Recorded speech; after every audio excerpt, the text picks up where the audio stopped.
Hello everybody. Today I am doing the first three problems of problem set 1 of the uh, ACTEX Exam P study guide. So these are the problems I'll be doing. Let's go ahead and start with number 1 here. So a survey of 1,000 people determines that 80% like walking and 60% like biking, and all like at least one of the two activities. What is the probability the randomly chosen person in this survey likes biking but not walking? So we have 1,000 people, and all like at least one of the two activities. So we can make a little Venn diagram here. Let me make some better circles here. And we'll call this one biking, and this one walking. Let's change the color for that, walking. So if 80% like walking, 60% like biking, and we're finding the probability that a randomly chosen person in the survey just likes biking. So for just likes biking, we're talking about this area right here, right? So overall, we know this is going to be 1,000 people, and we know that this walking overall, including the middle part of the Venn diagram here, walking is going to be 80%, so that's going to be 800. And then same for biking over here, it's going to be 600. Okay. Now what we have to do is figure out what is this middle part, what is this individual part for each, based upon this data here. So it should be that if we have just this walking circle here, plus this just like biking part, should equal 1,000, right? And we know that this circle over here is 800. So then we do 1,000, because that's the size of our sample, or that's the entire Venn diagram, or the entire survey. Sorry, the entire survey is made of 1,000 people. So you subtract that from the 800. 800 that like walking as at least one of their choices, and then you get the 200 that just like biking but not walking, and you have to put it in a probability. So you do 200 over 1,000. That's pretty easy, right? It's going to be 0.2 or 20%, and that is C. Okay, so here's number 2. Among a large group of patients recovering from shoulder injuries, it is found that 22% visit both a physical therapist and a chiropractor, whereas 12% visit neither. The probability that a patient visits a chiropractor exceeds by 0.14 the probability that a patient visits a physical therapist. Determine the probability that a randomly chosen member of this group visits a physical therapist. Okay. Again, let's try and draw a Venn diagram here. Actually, I'm going to color these. So, like this, probability of therapist. And then we'll make orange, probability of chiro. Okay?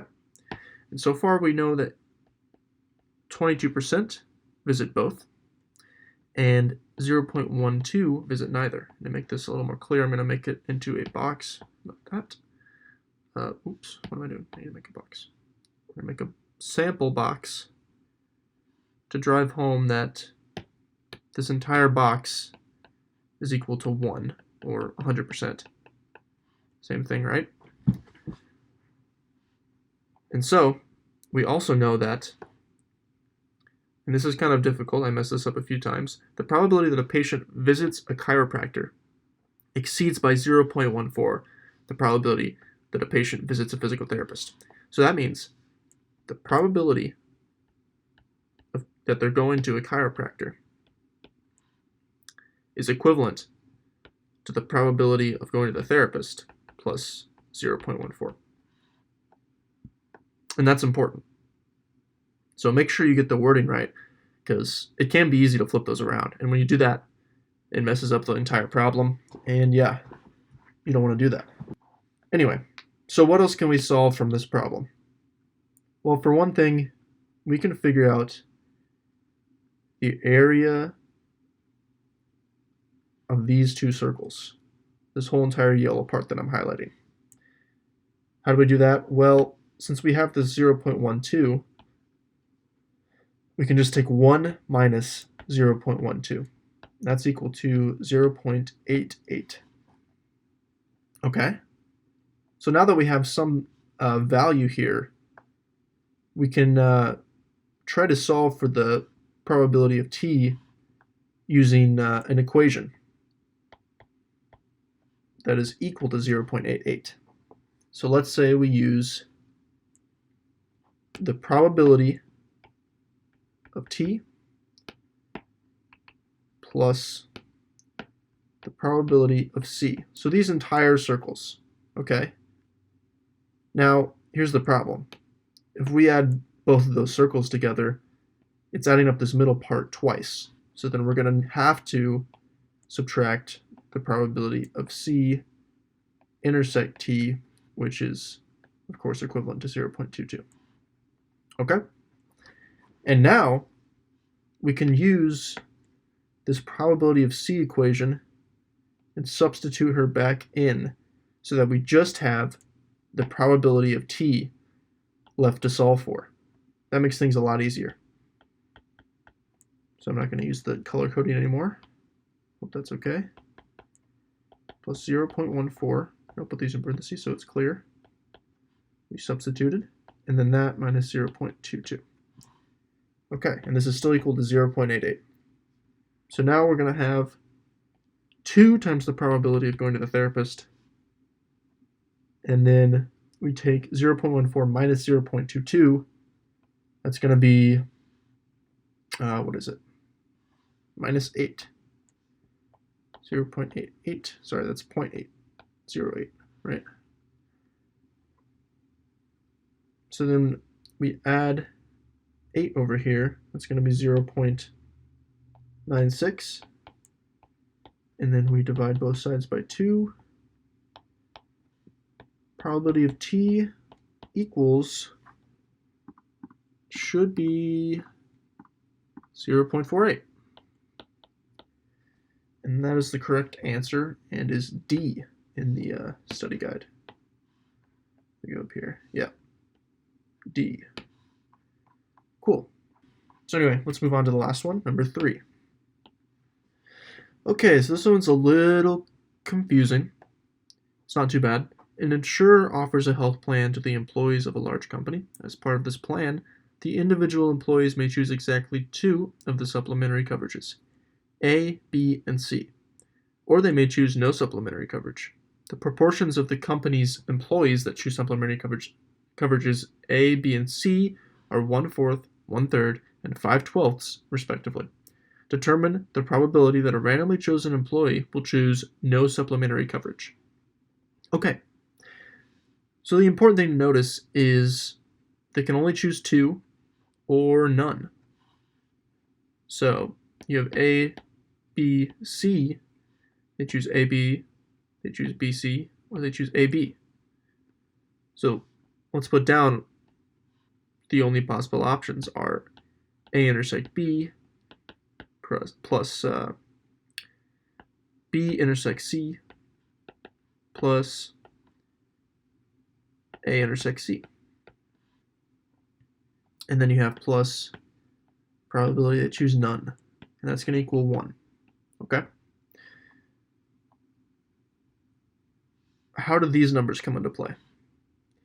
So 1/4 is equal to the probability someone chooses A. But someone can't just choose A.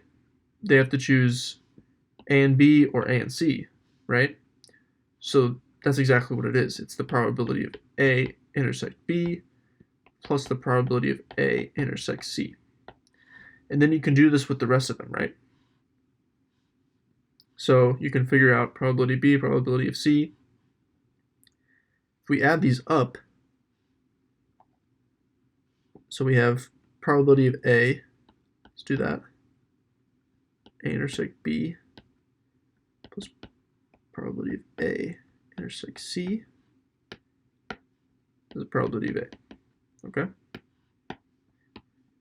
Then we add that to probability of just choosing B, okay? And you have to notice that these are going to overlap, right? So this is going to be probability of B intersect A, notice the overlap here, plus probability of B intersect C, okay? And then you have probability of C,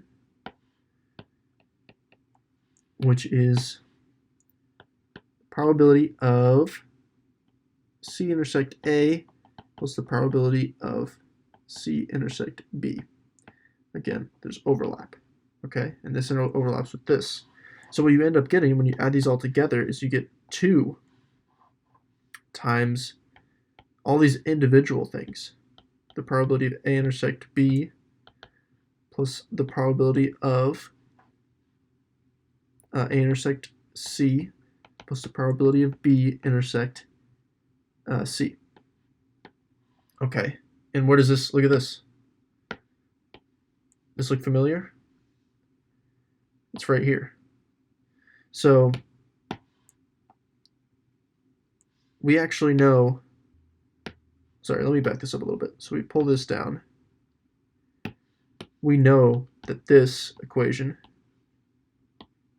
okay, just trying to make sure you can understand what's happening here. This equation up top is equal to, this equation right here, is equal to 1/4 plus probability B, 1/3. And then the last one was 5/12, right? 5/12. And if you do the math, this is actually equal to 1. And so how can we solve for this pink part?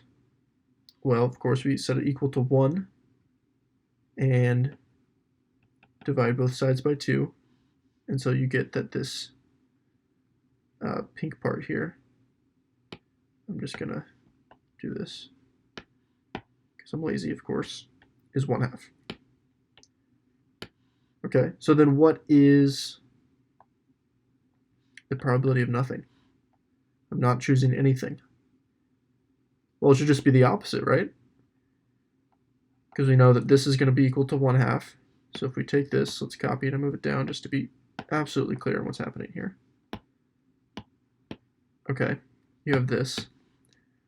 And then we know this is equal to 1/2 plus probability of n, let's make this an arrow, is equal to 1. So then the probability of choosing no coverage is just going to be 1/2. So there you go. It can be confusing because you might be inclined to draw a Venn diagram, but it's not a simple Venn diagram to draw because you can only choose 2 of something and you can't choose 1 of something. So it's a little complicated, but yeah, ends up being 1/2. The trick here is really recognizing this part, that the probability A is these things added together, and then kind of realizing when you add these together, you get 2 times the probability of choosing a coverage. And then once you solve for that, you can solve for the probability of choosing no coverage. And it's 1/2, which is C. All right. Hope you guys enjoyed this. It's my first time doing this. Who knows if I'll ever do it again. But yeah, thanks for watching. Be sure to like and subscribe. Hopefully I don't get in trouble for doing this. I don't even know if it's like illegal because I'm posting these questions. Hope not. I honestly feel like the answers in this book are not that detailed and are kind of hard to understand sometimes. So I'm thinking it would be better if I can explain how to do them firsthand, at least from my perspective. And obviously there's different ways to do these problems, but it's also just a good exercise for me to explain this out loud to someone like you. So yeah, thanks guys. I will see you in the next video.